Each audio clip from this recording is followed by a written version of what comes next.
Good morning students.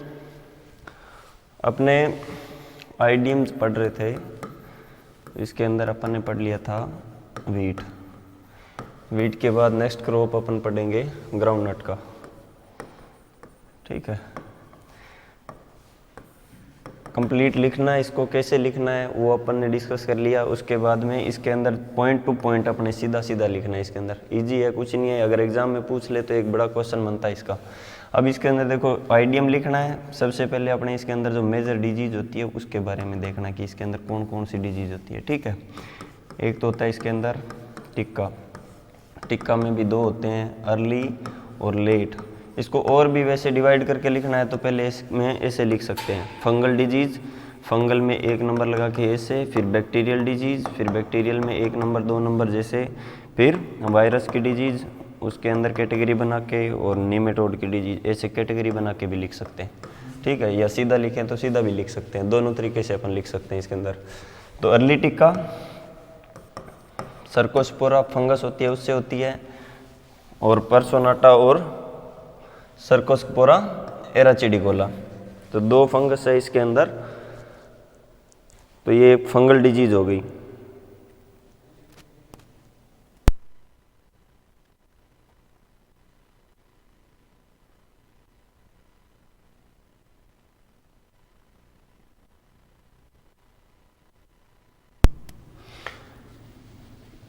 तो ये टिक्का हो गया अर्ली और लेट। पैथोजन सेम है, सर्कोस्पोरा इसका एराचिडिकोला होता है।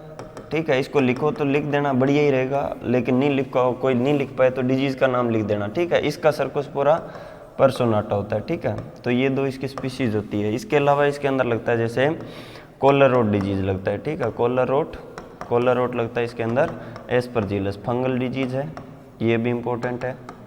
और इसके अलावा लगता है इसके अंदर स्टेम रोट डिजीज। तो स्टेम रोट होता है वो भी डेंजरस होती है, वो किससे होती है, स्क्लेरोसियम से होती है, स्क्लेरोसियम रोल्फसाई से। ठीक है, रोल्फसाई। तो ये, और एक लगता है इसके अंदर वायरल डिजीज। तो वायरल डिजीज होती है इसके अंदर जैसे बड नेक्रोसिस। ठीक है, बड नेक्रोसिस। ठीक है, ये होता है टोमेटो स्पॉटेड विल्ट वायरस से होता है। ठीक है, ये इसकी मेन डिजीज है। इसके अंदर और भी है लेकिन इम्पोर्टेंट है जो यही है इसके अंदर मेजर डिजीज। ठीक है, इसके अलावा तुम लोगों को और भी अगर इसमें इंटरेस्ट हो तो थोड़ा कोई और डिजीज भी इसमें ऐड कर सकते हो। वायरल डिजीज भी है इसके अंदर और फंगल डिजीज भी होती है इसके अंदर। ठीक है, lip spot, lip blight, anthracnose ऐसी भी होती है। एक रस्ट भी होता है, रस्ट भी लिख लो इसके अंदर, इंपॉर्टेंट है। रस्ट होता है पक्सीनिया से। ठीक है, तो ये डिजीज होगी इसकी, मेजर डिजीज होगी। ठीक है, पक्सीनिया एराचिडिस होता है। ठीक है, तो ये इसकी मेन बीमारियां हो गई। अब इसके अंदर अपने लिखना है डिजीज मैनेजमेंट मैंने बता दिया कि अपने को पॉइंट लिखते चलना है, कैसे लिखते जाना है, सोइल से, सीड से किस प्रकार से ट्रीटमेंट करें ताकि अपनी सारी डिजीज एक साथ कंट्रोल हो जाए। तो वो मेथड अपनाएंगे जिसमें सोइल ट्रीटमेंट का ऐसा मेथड अपनाएं जिससे कि अपने स्टेम या सोइल बोर्न डिजीज होती है वो कंट्रोल हो जाए। जैसे अब एक चीज़ देखो इसके अंदर, जैसे ये ग्राउंडनट है, ये सॉरी जो इसके अंदर टिक्का डिजीज है, टिक्का होती है प्लांट डेब्रीज से। किससे होता है इन्फेक्शन, किससे फैलता है, प्लांट डेब्रीज से। एक पॉइंट ये हो गया। दूसरा रस्ट होता है, ये भी प्लांट डेब्रीज और वॉलंटियर प्लांट, जो सेल्फ सोवन प्लांट होते हैं ना ग्राउंडनट के, कई बार ऐसे पौधे उगे रहते हैं जो फील्ड के अंदर लंबे टाइम तक रहते हैं, तो उनको वॉलंटियर प्लांट बोलते हैं। तो उस पर इन्फेक्शन होता है। कॉलर रोट है, ये होता है सीड से और सोइल से। कॉलर रोट होता है सीड और सोइल से। स्टेम रोट है, ये सोइल बोर्न होता है वैसे, और सीड में भी इन्फेक्शन होता है इसका, तो सोइल बोर्न होता है मेनली। तो ठीक है, सोइल बोर्न डिजीज है। और बड नेक्रोसिस है, तो ये वेक्टर से होता है, और ये वेक्टर से फैलने वाला, और इसका वीड होस्ट जो होते हैं उसके द्वारा। तो अब इसमें देखो मुझे क्या क्या चीज़ कंट्रोल करनी है। एक तो मुझे प्लांट डेब्रीज सोइल के अंदर नहीं रखना, दूसरा मुझे सोइल और सीड का ट्रीटमेंट करना है, तीसरा उसके बाद में वेक्टर कंट्रोल करना है, और उसके बाद में जैसे सीड में और इन्फेक्शन है, या फिर उसके बाद में जैसे टिक्का, ये फोलियर डिजीज़ है, तो फोलियर इन्फेक्शन, सेकेंडरी इन्फेक्शन रोकने के लिए मैं केमिकल इस्तेमाल करूँगा। तो बस ये हो जाएगा मैनेजमेंट। कौन कौन से मेथड होते हैं जो बेस्ट होते हैं उनके बारे में अपने देखेंगे। तो अब देखो, पहली चीज़ एक चीज़ तो होगा फील्ड सैनिटेशन, क्या करेंगे अपने फील्ड सैनिटेशन, पहला पॉइंट तो हो गया फील्ड का सैनिटेशन करना, ठीक है। दूसरा follow crop rotation, follow crop rotation. अब फील्ड सैनिटेशन में होता है देखो प्लांट डेब्रीज को रिमूव करना, जलाना, बर्निंग ऑफ प्लांट डेब्रीज वगैरह ये सब होते हैं, removing of collateral and alternate host. Complete लिखोगे तो और भी बढ़िया है इसमें, ठीक है। मैं शॉर्ट बता रहा हूँ, इसमें पूरा डिटेल में जैसे मैंने पहले चीज़ बता दी तो उसको डिस्क्राइब तो तुम लोग कर ही सकते हो। इसको follow crop rotation, crop rotation को फॉलो करना है, ठीक है, with non host crop, with non host crop. Non host crop में जैसे अदर सीरियल्स आ गए, ठीक है, अदर सीरियल्स आ गई, इसके अंदर जैसे मान लो व्हीट हो गया, बार्ले हो गया, तो इनके साथ में अपने क्रॉप रोटेशन लेना है 6 to 7 ईयर्स, कितना 6 से 7 साल तक अपने उसमें क्रॉप रोटेशन लेना है। तो ये चीज़ हो गई इसके अंदर। अब और देखो इसके अंदर वीड होस्ट रिमूविंग का भी लिख सकते हो, वो ठीक है, मल्चिंग भी कर सकते हैं। और क्या करते हैं देखो डीप समर प्लोविंग, एक चीज़ और क्या होता है इसमें, डीप समर प्लोविंग। डीप समर प्लोविंग करेंगे उसमें इनोकुलम जो होगा वो हट जाएगा इसमें, ठीक है, डीप समर प्लोविंग कर दिया। और इंटरक्रॉपिंग विद बाजरा, बाजरा के साथ में इंटरक्रॉप ले सकते हैं, ठीक है। और एप्लीकेशन ऑफ FYM, ठीक है, 10 to 15 टन पर ट्री हेक्टेयर की दर से अपने क्या कर सकते हैं, FYM का एप्लीकेशन करेंगे फॉर स्टेम रोट कंट्रोल। किसके लिए, for stem rot control. Stem rot disease होती है ना, उसके लिए बेनिफिशियल होता है ये। तो ये चीज़ होगी इसके अपने जैसे सोइल का ट्रीटमेंट कर रहे हैं या फिर इस हिसाब से। अब इसके बाद देखो अपने इसमें करेंगे सोइल के अंदर एप्लीकेशन कर दिया, FYM अप्लाई कर दिया, और नाइट्रोजन जैसे फर्टिलाइजर, इरिगेशन मैनेजमेंट भी इसके अंदर रोल प्ले करेंगे। देखो अब इसके बाद में अपने को क्या करना है, देखो सीड ट्रीटमेंट, ठीक है। पहली चीज़ सीड ट्रीटमेंट कर लो, या फिर disease free seed, use disease free seed, ठीक है, use disease free seed, disease free seed, ठीक है। हेल्दी सीड अपने को या प्लांटिंग मटेरियल अपने जो सीड होता है उसको हेल्दी अपने लेना है, ठीक है। उसके बाद क्या करेंगे, सीड ट्रीटमेंट, ठीक है, सीड ट्रीटमेंट विद किससे, ट्राइकोडर्मा, किससे, ट्राइकोडर्मा से पहले एक काम करेंगे विद थायरम, किससे करेंगे, थायरम जो फंजीसाइड होता है उससे अपने सीड ट्रीटमेंट करेंगे इसमें 3 to 4 ग्राम पर kg सीड, ठीक है। कोर्स सीड के लिए कम लेते हैं फंजीसाइड, और जो फाइन सीड होते हैं उसके लिए फंजीसाइड ज़्यादा लेते हैं, ठीक है। जो साइज बोल्ड जो होता है सीड जो बड़ा होता है उसके लिए फंजीसाइड कम यूज़ करते हैं, ठीक है। 2 ग्राम भी लिखा होता है, 3 से 4 ग्राम पर kg अपने सीड ट्रीटमेंट में लेंगे। उसके बाद में क्या करेंगे, फॉलोड बाय, देखो थायरम का कर दिया, थायरम के बाद में फॉलोड बाय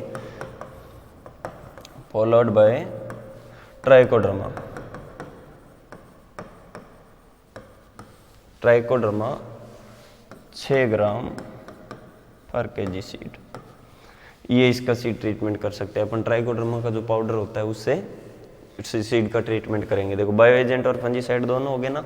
अब अपन क्या कर सकते हैं, application of trichoderma, soil application लिखना, सॉरी यहाँ सोइल एप्लीकेशन ऑफ ट्राइकोडर्मा, ठीक है। अब इसमें क्या होता है, जैसे 1 to 2 kg पर हेक्टेयर, कहीं 1.5 किलो प्रति हेक्टेयर की दर से इसे दे रखा है। इसको क्या करते हैं, वर्मी कंपोस्ट के अंदर मिक्स करके 1 क्विंटल वर्मी कंपोस्ट लिया, उसके अंदर 1 से 1.5 किलो मिक्स करके और इसको थोड़े टाइम के लिए इनोकुलेट करते हैं, थोड़े टाइम तक इंक्यूबेट रखते हैं, इंक्यूबेट करेंगे, उसके बाद में इसको डायरेक्ट सोइल इसमें स्प्रेड कर देंगे फील्ड के अंदर। तो ये ट्राइकोडर्मा एप्लीकेशन हो गया। इसकी जगह स्यूडोमोनास भी ले सकते हैं इसके साथ साथ में। अब इसके बाद में देखो क्या करना है, इसके अंदर सीड ट्रीटमेंट हो गया, सोइल ट्रीटमेंट हो गया। अब इसमें करेंगे जैसे अपने सीड ट्रीटमेंट करेंगे तो इंसेक्टिसाइड का भी कर सकते हैं, इंसेक्टिसाइड वायरल डिजीज के लिए उसके लिए भी, ठीक है।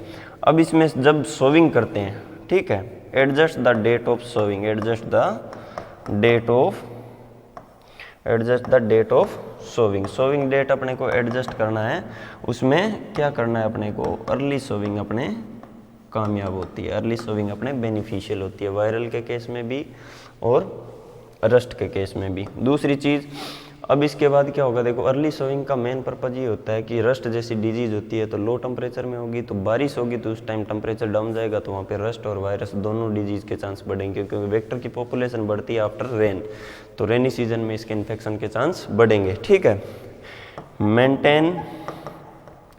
Maintain plant spacing. ठीक है, प्लांट स्पेसिंग को अपने को मेंटेन रखना है, जो एडिक्वेट या फिर जो ऑप्टिमल जो पॉपुलेशन होती है वो 15 × 15 सेंटीमीटर अपने बेनिफिशियल होगा। ठीक है, मतलब 15 से 15 सेंटीमीटर का जो अपना गैप रहेगा, रो टू प्लांट स्पेसिंग जो होगी, plant to plant, row to plant जो होती है स्पेसिंग 15-15 सेंटीमीटर की रखेंगे।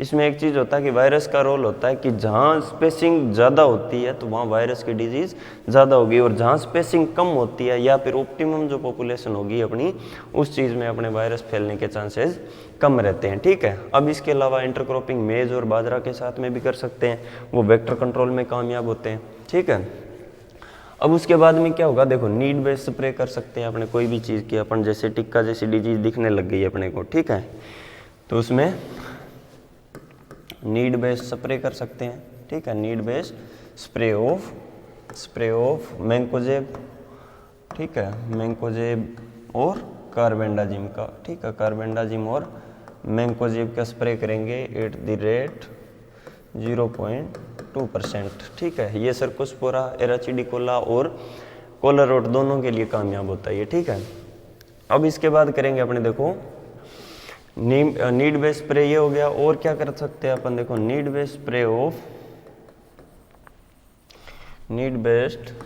ऑफ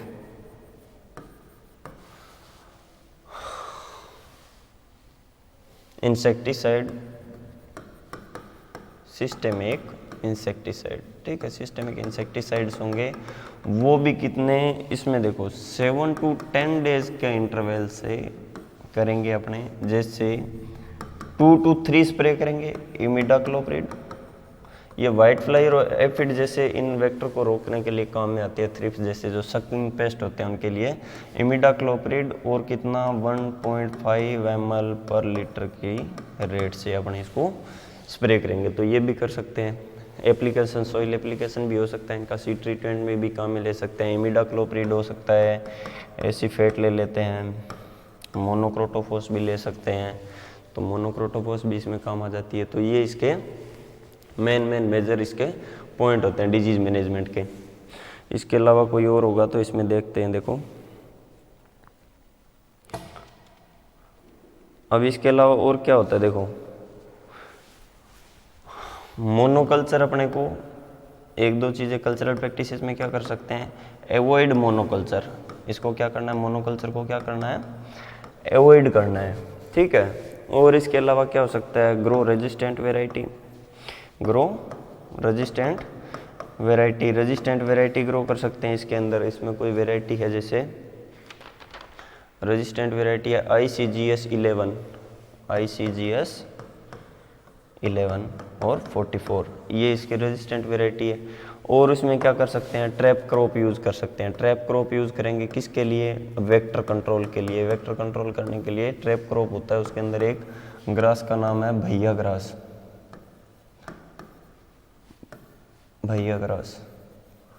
तो ये अपने ग्रो कर सकते हैं। ठीक है, ये वेक्टर को कैच करने का काम करता है, यानी कि अट्रैक्ट करेगा, उसके बाद में अपने इसको मार सकते हैं। तो ये तो हो गया ग्राउंड नट का। ठीक है, अब इसके बाद में देखो ये इतना सफिशिएंट है, कितने पॉइंट हो गए देखो इसमें, 1 2 3 4 5 6 7 8 9 10 11 12 13 14 15 16 17 पॉइंट हो गए। तो 17 पॉइंट तो बहुत ज़्यादा हो गए। 17 लाइन तो सीधी है, 2 लाइन का एक होगा तो 34 लाइन भर गई ना। आराम से 1 से 1.5 पेज भर सकते हो, तो ईजी है लिखने में, कोई ज़्यादा दिक्कत नहीं है। बस ध्यान रखना है कि करना क्या है, डिजीज़ के अकॉर्डिंग चलना है, जैसी डिजीज़ है उसको कंट्रोल करते हुए चलना है। उसके बाद अपने नेक्स्ट अपन पढ़ेंगे, देखो नेक्स्ट क्रॉप है अपनी, ये तो हो गया अपना ग्राउंड नट कंप्लीट। उसके बाद पढ़ेंगे अपने ग्राम, चने का है अपने सिलेबस के अंदर चिकपी। ठीक है, चिकपी के अंदर देखो इसके अंदर मेन जो डिजीज़ होती है वो बता देता हूँ मैं, क्या क्या इसके अंदर मेजर डिजीज़ इसमें फंगल जो डिजीज होती है, फंगल डिजीज के अंदर आती है जो सबसे ज़्यादा नुकसान करती है विल्ट, ठीक है। रूट रोट भी होती है इसके अंदर, ठीक है, रूट रोट होती है, विल्ट भी होती है। एक और होता है इसके अंदर, देखो एस्कोकाइटा ब्लाइट, एस्कोकाइटा ब्लाइट। तो ये चने की मेन बीमारी है वो तो होती है विल्ट की, ठीक है। रूट रोट होती है राइजोक्टोनिया से और एक होती है एस्कोकाइटा ब्लाइट। तो मुख्य बीमारियां तो यही है इसके अंदर। सबसे ज़्यादा 1 नंबर ये हो गई, 2 नंबर ये और ये 3 नंबर, ये 3 बीमारी सबसे ज़्यादा नुकसान करती है इसके अंदर विल्ट। विल्ट की प्रॉब्लम सबसे ज़्यादा रहती है। और जहाँ पे बरानी जो क्षेत्र होता है, जहाँ पे पानी की कमी होती है, ठीक है, जहाँ पे रेन फेड कंडीशन वाले जो क्षेत्र होते हैं उन जगह पे क्या होती है विल्ट के चांसेस ज़्यादा होती है, क्योंकि वाटर स्ट्रेस कंडीशन के अंदर ये फंगस ज़्यादा सर्वाइव करती है। ये फ्यूजेरियम से होती है, ये राइजोक्टोनिया से होती है, ये एस्कोकाइटा फंगस से होती है, ठीक है। बैक्टीरियल डिजीज़ का इसके अंदर कोई इतना है नहीं रोल, ज़्यादा नहीं है। अपने क्षेत्र के अकॉर्डिंग ये मुख्य बीमारियाँ हैं इसमें। देखो इसका आईडीएम बनाना है अपने को, तो आईडीएम में क्या करेंगे इसके लिए, सबसे पहली चीज़ अगर अपने नहरी क्षेत्र का है तो उसके अंदर क्या होगा, देखो फील्ड का सैनिटेशन ये चीज़ तो करनी पड़ेगी, डीप समर प्लोइंग करना पड़ेगा। क्यों? क्योंकि सोइल बोर्न जो डिजीज होती है उनकी जो जनरल प्रैक्टिसेज होती है वो यही होती है कि डीप समर प्लोइंग करना और उसके अंदर सोइल अमेंडमेंट्स वगैरह मिलाना। तो ये सब चीज़ें इसकी जनरल प्रैक्टिसेज होती है। तो इसके अंदर देखो पहली चीज़ आ गई इसके अंदर, remove and destroy infected plant debris, infected plant debris, जो कृषि अवशेष होते हैं उनको फील्ड से रिमूव करना, ठीक है। 2 नंबर देखो इसके अंदर होगा क्रॉप रोटेशन, ठीक है, follow crop rotation. Soil borne के लिए क्रॉप रोटेशन सबसे अच्छा मेथड होता है, ठीक है। Follow crop rotation with non host crop, ठीक है। नॉन होस्ट क्रॉप के साथ में सीरियल्स के साथ में अपने क्रॉप रोटेशन लेंगे इसका। तीसरा पॉइंट लिखेंगे इसके अंदर, देखो इंटरक्रॉपिंग विद मस्टर्ड, ठीक है, इंटरक्रॉपिंग विद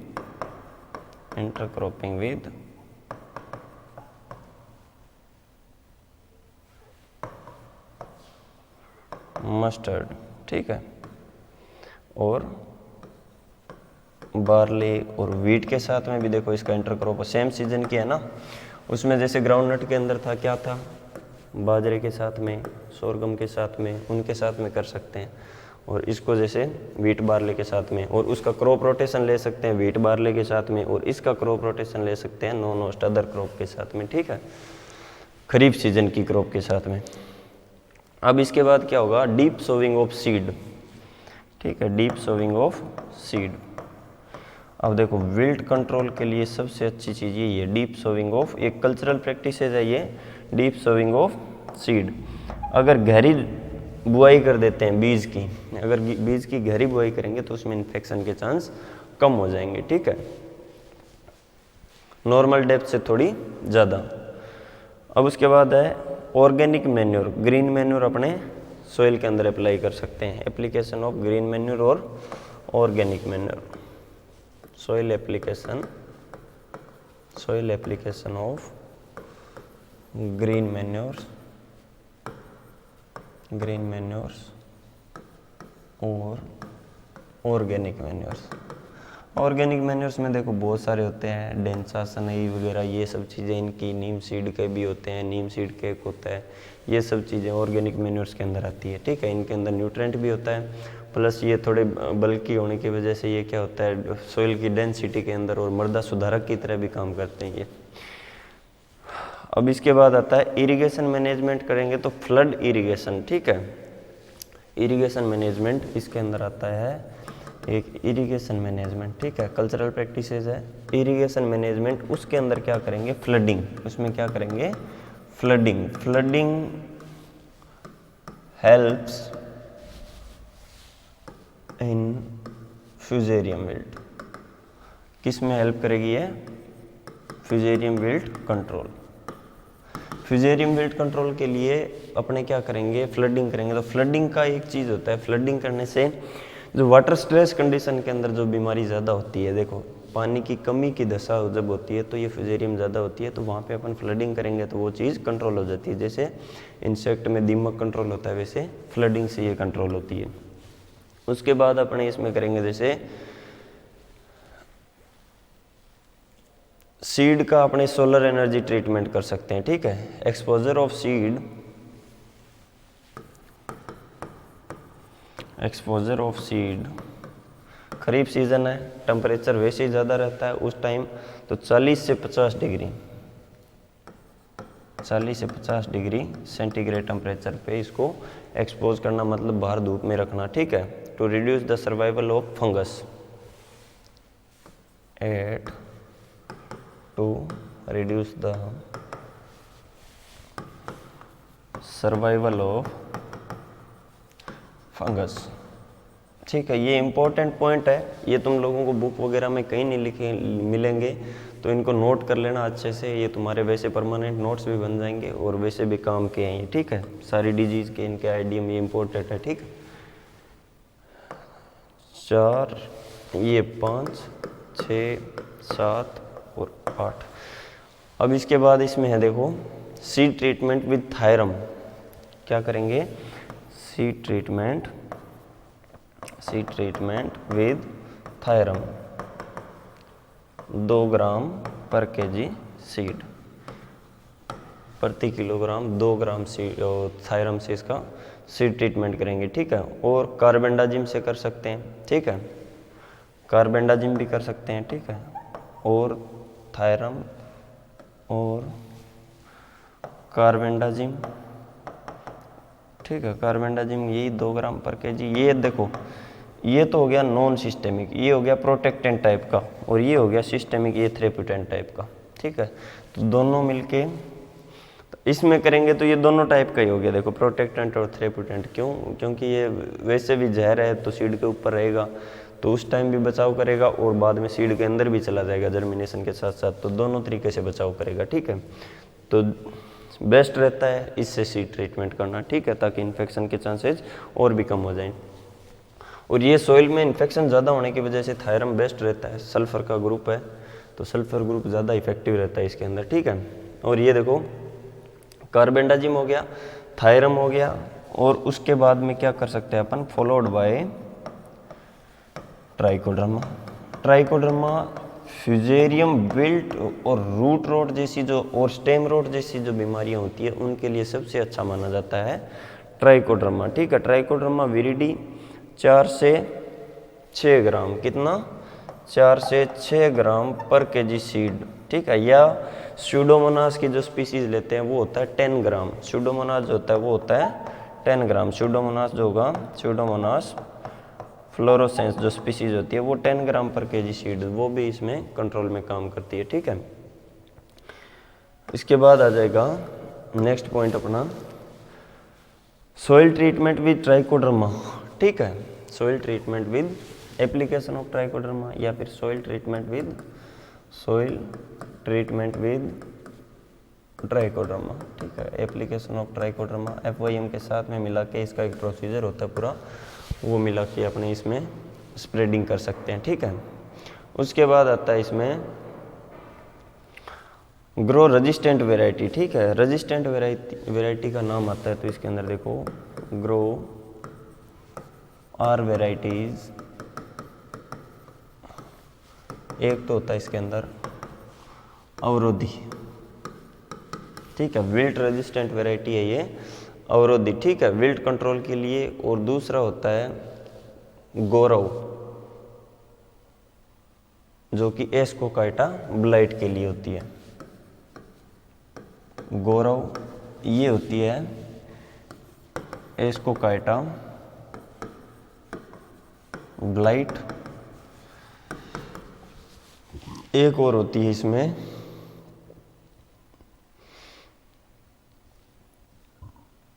ICCV10,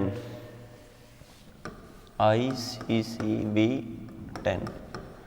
ये होती है रूट रोट के लिए। अब एक चीज़ देखो इसके अंदर, अगर अपन सोविंग में अवरोधी वैरायटी को ग्रो करेंगे। ठीक है, अब एक इसमें कंपैरिजन भी देखना पड़ता है कि ये वैरायटी प्रोडक्शन कितना देती है, ये कितना देती है और ये कितना देती है। तो इनमें से सिलेक्शन किया जाता है अपने प्रोडक्शन के हिसाब से, जिसका ज़्यादा प्रोडक्शन होगा उसका सिलेक्शन करेंगे। उसके बाद देखेंगे, जैसे मान लो अवरोधी अपन ने ग्रो कर ली, तो अवरोधी ग्रो कर लिया तो अपने एक चीज़ तो सीधी सी बात होगी ना कि विल्ट की अपने टेंशन नहीं है, विल्ट डिजीज अपने आएगी नहीं क्योंकि रेजिस्टेंट वैरायटी ग्रो कर ली। अब अपने पास चांस दो ही चीज़ बचेगी, एक तो रूट रोट का कंट्रोल बचेगा और दूसरा एस्कोकाइटा ब्लाइट का। तो ये दो बीमारी कंट्रोल करने के लिए अपने दूसरे मेथड काम मिलेंगे। ठीक है, रूट रोट के लिए जैसे सोइल ट्रीटमेंट कर दिया प्लस सीड ट्रीटमेंट कर दिया तो वो अपने आप कंट्रोल होने लग जाएगा। सोइल एप्लीकेशन हो गया, तो सोइल बोर्न डिजीज का अगर अपन रेजिस्टेंट वैरायटी लेंगे तो फोलियर डिजीज कंट्रोल करना बहुत आसान हो जाता है। सोइल बोर्न डिजीज कंट्रोल करना बहुत मुश्किल होता है। ठीक है, ज़मीन से रिलेटेड जो होती है उसके लिए। अब उसके बाद क्या करेंगे, अब इसमें फिर भी अगर डिजीज सिम्टम अपने को दिखाई देता है तो अपने क्या करेंगे, spray of systemic fungicide, spray of tebuconazole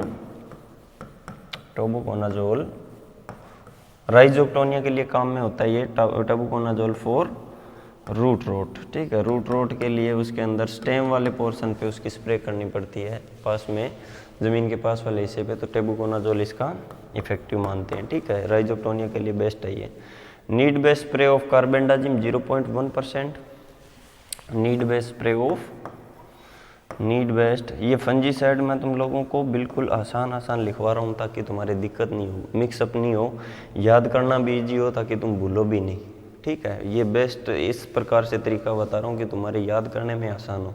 बनाने को बहुत कॉम्प्लिकेटेड भी बन जाता है, लेकिन तुम्हारे याद करने के हिसाब से ये बहुत ईजी मेथड बता रहा हूँ ताकि कुछ ना कुछ लिख पाओ। ठीक है, need best spray of systemic fungicide है तो अपने कार्बेंडाजिम ले सकते हैं। कार्बेंडाजिम अभी तक तो बैन नहीं हुआ, तब तक अपने इसको छिटकते रहेंगे। ठीक है, कार्बेंडाजिम 0.2% का।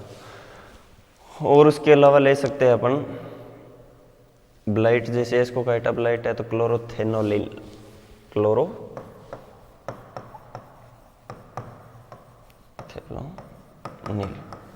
ये अपने इसके अंदर ले सकते हैं। इसका डोज होता है 0.3%। ये हो गया अपना चिकपी, 3 क्रॉप हो गई, ये इसकी डिजीज़ कंट्रोल हो गई। अब उसके बाद में अपने नेक्स्ट डिजीज़ है, चिकपी हो गया अपना, ग्राउंडनट हो गया, वीट हो गया,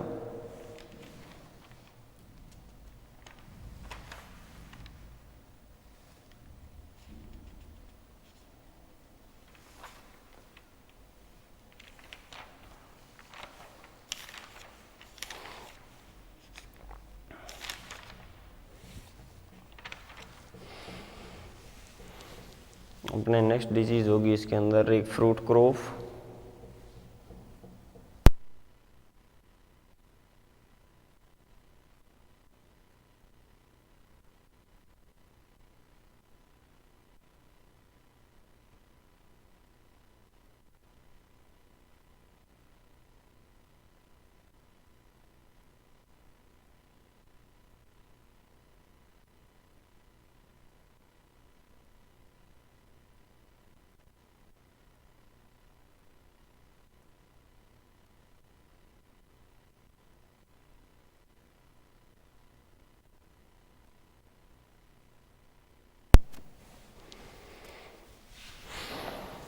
नेक्स्ट डिजीज़ है अपना राइस का।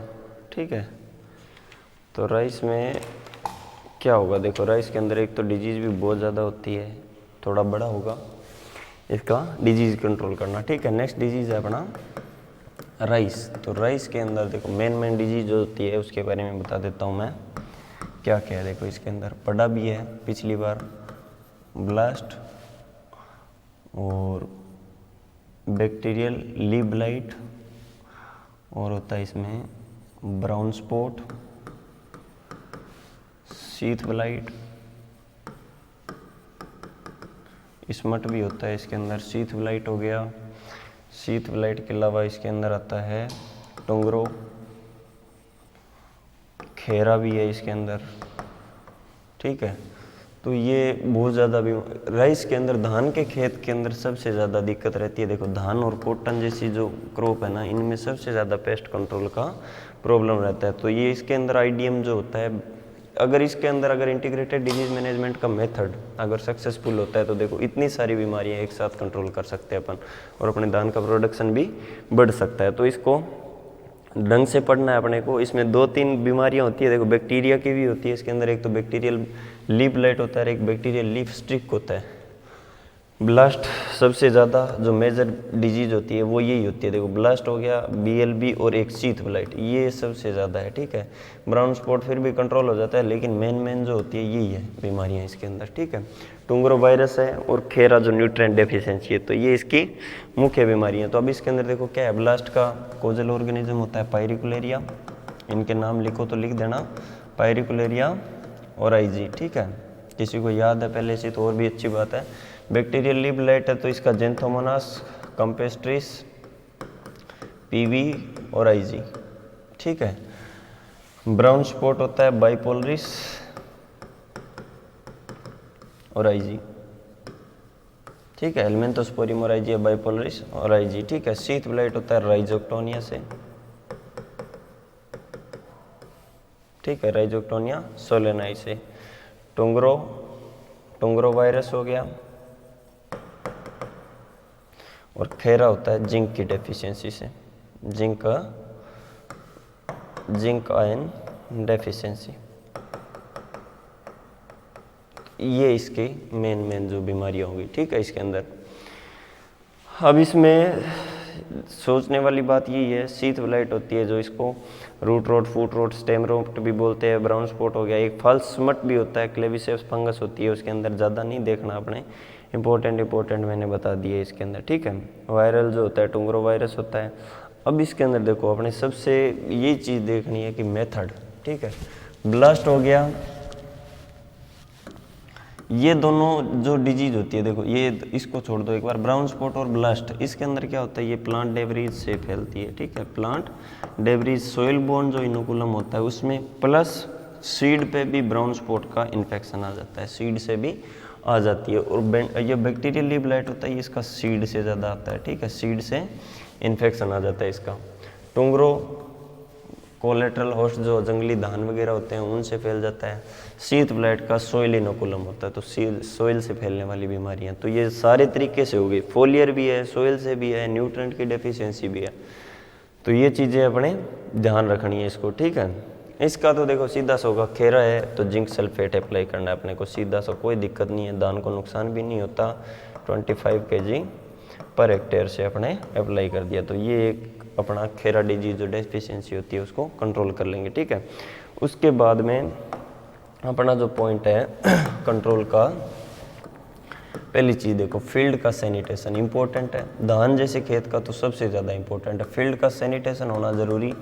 एक चीज़ होता है ये धान के जो डेब्रीज होता है, जो अवशेष होते हैं, उसको जलाना एक तरीके से तो बेनिफिशियल भी है, एक तरीके से नुकसानदायक भी है, क्योंकि पोल्यूशन बढ़ाता है। दूसरी चीज़ और पहली चीज़ ये कि अगर अपन कोई डेब्रीज जो होता है अपना कचरा, कृषि अवशेष होता है, उसको जला देते हैं तो उसके अंदर जितना भी इनोकुलम होता है वो ख़त्म हो जाता है, आग से जल जाता है। तो वो बेस्ट होता है, वो डिजीज़ के चांसेस को कम कर देता है। ठीक है, लेकिन इससे अच्छा ये होता है कि अपने को वो दोनों नुकसान भी नहीं करना पड़े, जलाना भी नहीं पड़े, और अपने ऐसा कोई मेथड अपना लें जिससे दोनों तरीके से अपने कंट्रोल हो सके। ठीक है, अब उसके बाद क्या करेंगे, फील्ड सैनिटेशन है, इसमें removal and burning of infected plant debris, removal and burning of infected plant debris. बार बार पूरा नहीं लिखूंगा मैं, तुम लोग नोट कर लेना, इसको पहले लिखा है वही चीज़ इसमें दोबारा लिखनी है। ठीक है, उसके बाद होता है सिलेक्शन ऑफ हेल्दी सीड।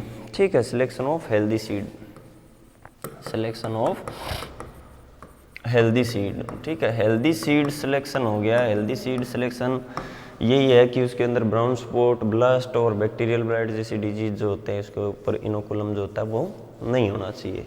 ठीक है, उसके बाद आता है, और इसके अंदर देखो एक चीज़ होता है इसके अंदर, removal of collateral host, removal of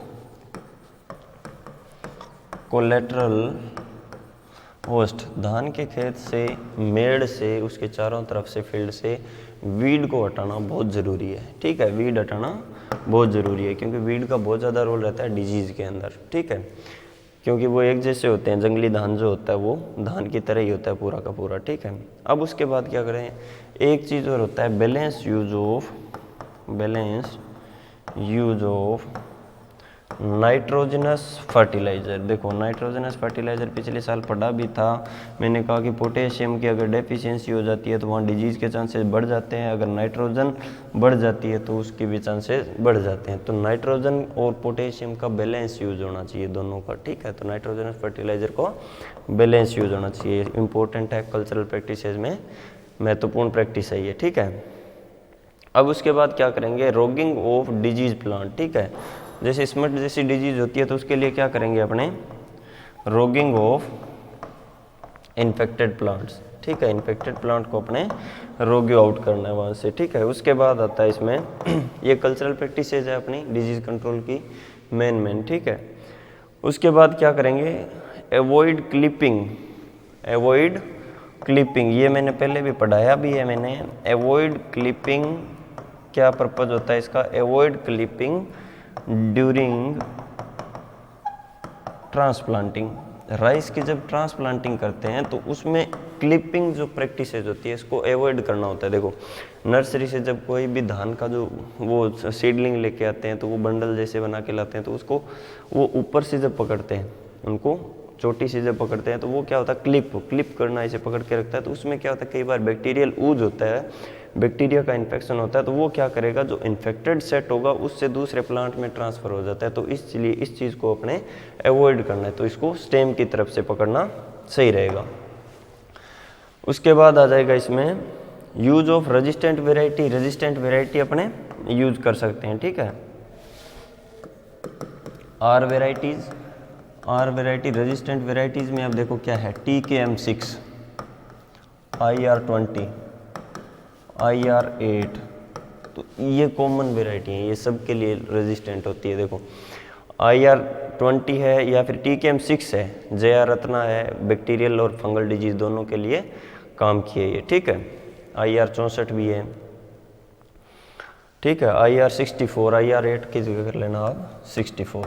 ठीक है, IR20 और IR68, तो फंगल बैक्टीरियल दोनों के लिए काम की होती है ये। और इसमें क्या करेंगे, देखो हॉट वाटर ट्रीटमेंट कर सकते हैं अपन, सीड का ट्रीटमेंट करेंगे, हॉट वाटर ट्रीटमेंट। ठीक है, हॉट वाटर ट्रीटमेंट करेंगे, स्मट जैसे डिजीज़ के लिए करते हैं, तो वो क्या होता है 52 से 54 डिग्री सेंटीग्रेड पे, 52 से 54 डिग्री सेंटीग्रेड टेम्परेचर पे अपने रखना है इसको 10 मिनट्स,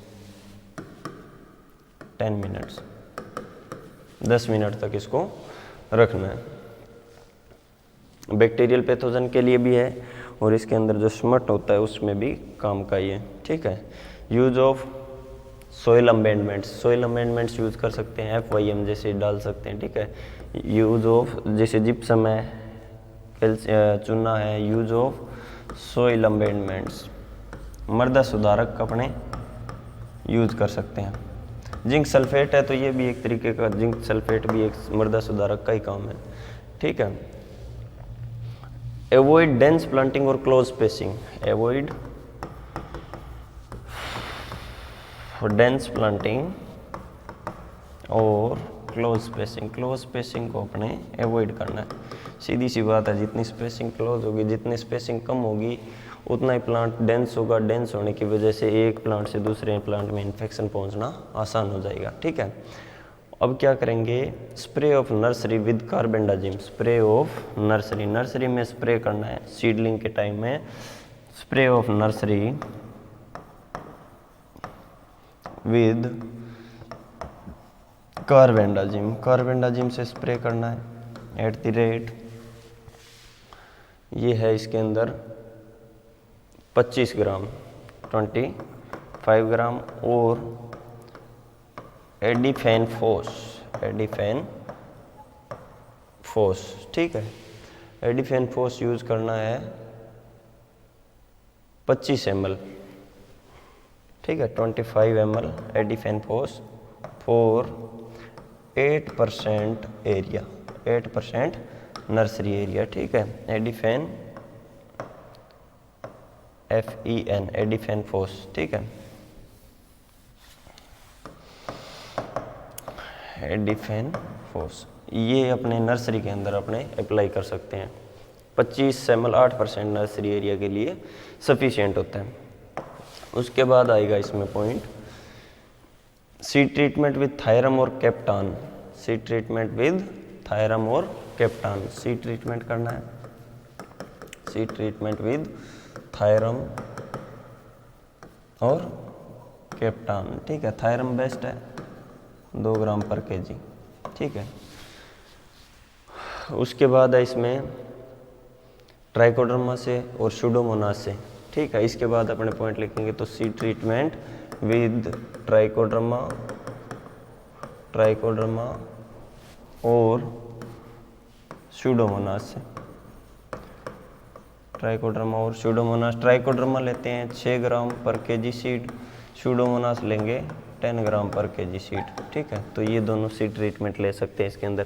देखो ट्राइकोडर्मा और सुडोमोनास दोनों का रोल रहता है brown spot of rice, brown spot के अंदर, शीथ ब्लाइट के अंदर।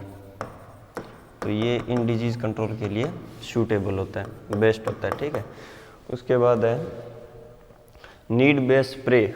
क्या करेंगे इसमें, आवश्यकता पड़ने पे ही स्प्रे करेंगे। उसके बाद जब फोलियर इन्फेक्शन जब भी दिखेगा, सिम्टम दिखेंगे, उसके अकॉर्डिंग अपने स्प्रे करना है। तो need based spray of validamycin, किसका, वेलिडामाइसिन एंटीबायोटिक होता है, इसका स्प्रे करते हैं for sheath blight, sheath blight के लिए सही होता है ये।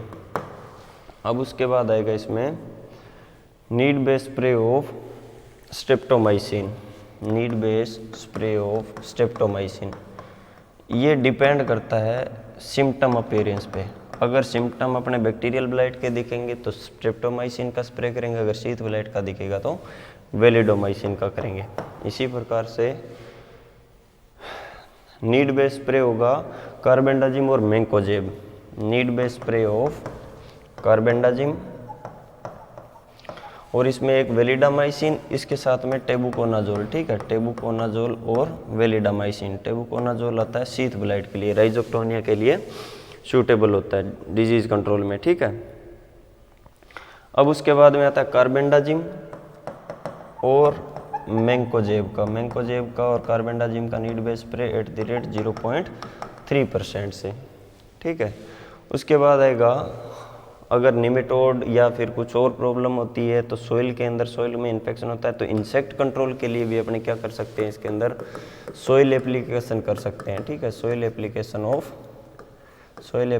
ऑफ कार्बोफ्यूरॉन, कार्बोफ्यूरॉन का सोइल एप्लीकेशन होता है। तो वेक्टर कई बार रहते हैं, इंसेक्ट होता है तो सोइल में उसको कंट्रोल करने के लिए कार्बोफ्यूरॉन ग्रेन्यूल्स का यूज कर सकते हैं और सिस्टेमिक इंसेक्टिसाइड और सिस्टेमिक इंसेक्टिसाइड्स,